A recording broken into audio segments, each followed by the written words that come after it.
Mabangis na hayop si Joseph.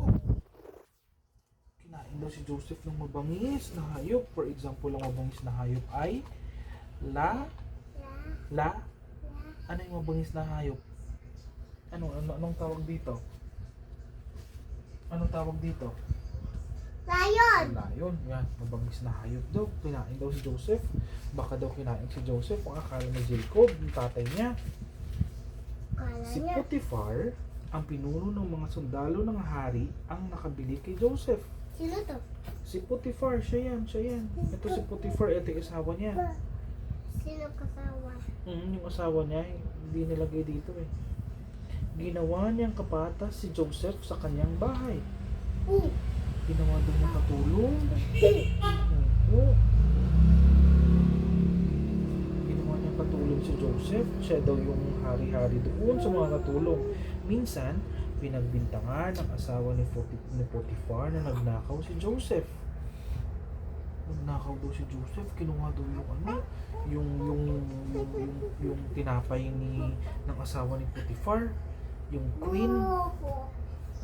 Nakulong daw si Joseph. Nakulong si Joseph.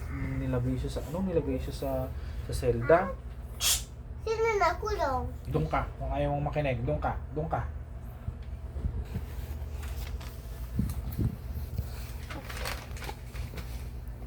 Kasama ni Joseph sa kulungan ang tagasilbi ng alak ng hari.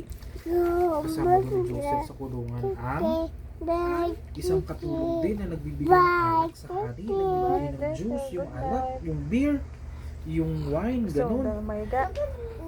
Ba't No? nag-aalak? Sabi kayo ni Nag-alak Dada. yung king. Dati kasi yung mga hari, ganyan sila, nag-alak, ganyan hanggang ngayon.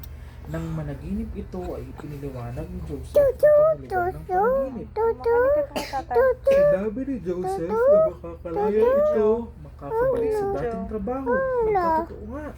Sabi dito, nanaginip daw si Joseph na itong kasama niya na nagsisilbi ng alak sa hari ay makakalaya at makakabalik sa dating trabaho. Ito, ano to?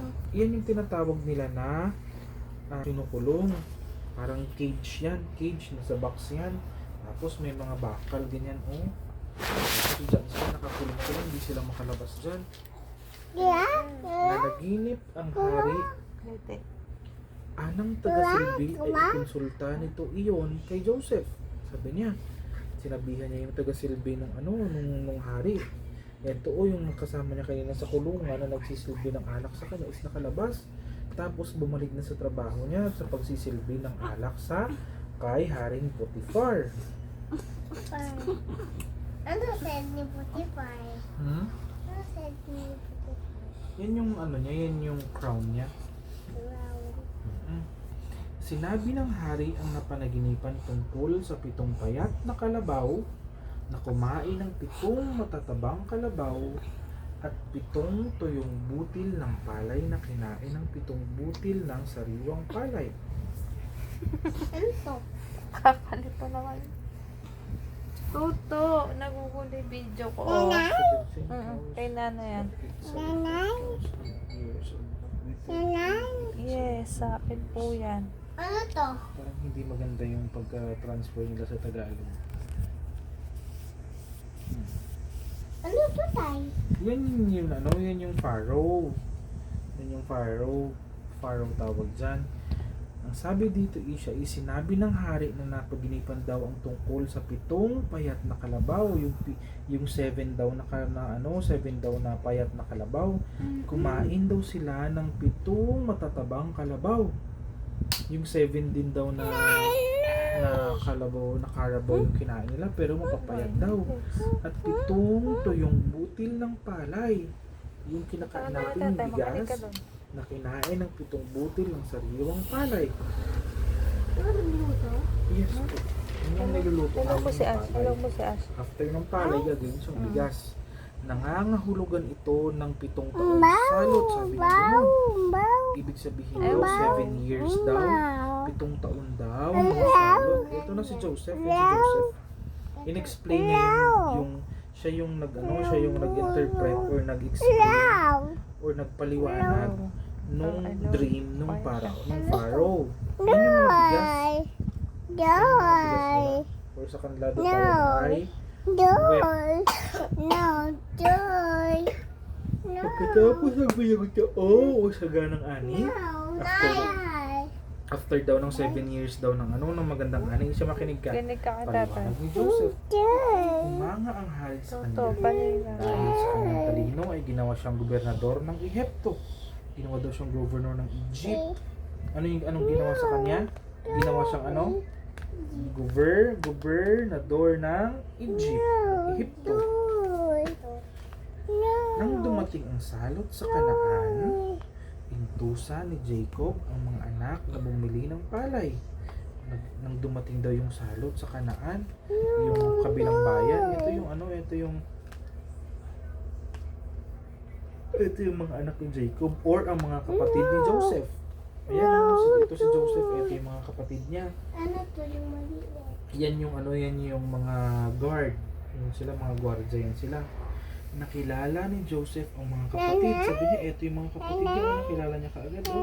Naalala niya ang panaginip tungkol sa yumukod na pananim ng yumuko sa kanya. Ang mga ito. Ayan, nagbow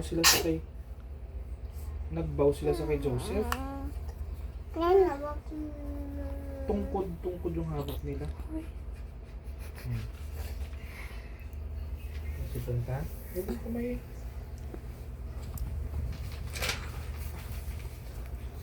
Pinauwi sila ni Joseph, pero pinaiwan si Simeon, yung isang kapatid ni Joseph. Pinaiwan niya, yung pangalan niya ay si Simeon. Yun. Sino yung kapatid ni Joseph? Sino pangalan niya? Simeon. Yun. Sino yung tatay ni Joseph? Si Jacob. Kob.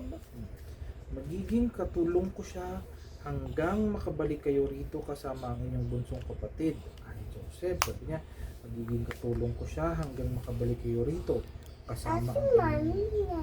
ang mami nila sa bahay nila. Tuwang-tuwa si Joseph nang magkita silang muli ni Benjamin. Ano to? Donkey. Matapos bayaran ang mga bagong butil na mga pilak at regalo ay umuwi na ang magkakapatid. Pumisip ng parang si Joseph para magtagal pa sila. Ayun, ganyan. Ito. Nagbabayad na sila ng binili nilang ng mga pagkain. Pero si Joseph daw gumawa daw ng paraan para magtagal si Benjamin doon sa kanila sa Sa Ehipto. isip to.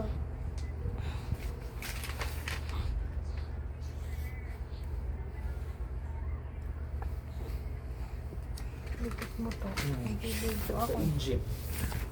Ito ka nga to.